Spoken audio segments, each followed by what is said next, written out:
रायगड जिल्हा पोलीस दल, जिल्हा महिला व बालविकास विभाग आणि अर्पण संस्थेच्या संयुक्त विद्यमानं आणि पेण पोलीस ठाण्याच्या वतीनं पेण शहरातील नवरात्र उत्सवाच्या ठिकाणी लहान मुलामुलींना बाललैंगिक शोषणापासून सुरक्षित ठेवण्यासाठी पालकांनी घ्यावयाच्या उपाययोजना आणि सूचना देणारे बॅनर लावण्यात आलेत।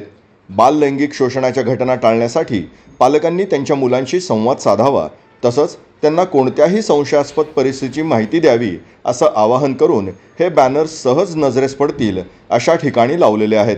त्यामुळे लोकांपर्यंत हा संदेश पोहोचेल असं पोलीस निरीक्षक संदीप बागुल यांनी संवाद साधताना सांगितलं। पेण शहरासह तालुक्यामध्ये जिथे जिथे नवरात्र उत्सव आहे अशा ठिकाणी आपण हे बॅनर लावून महिला सुरक्षिततेसाठी जे काम करतात त्याचा मुख्य उद्देश काय आहे?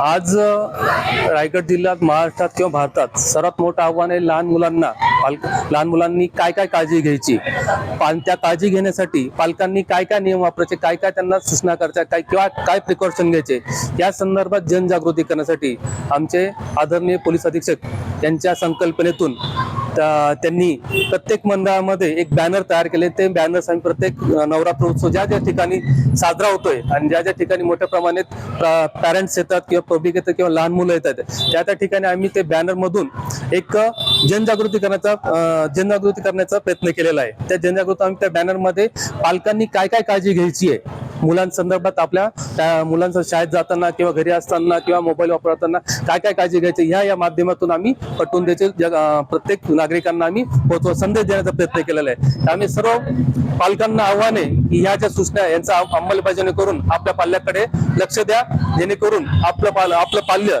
हे सुरक्षित राहील, हेच आम्ही आव्हान करू शकतो। Thank you very much.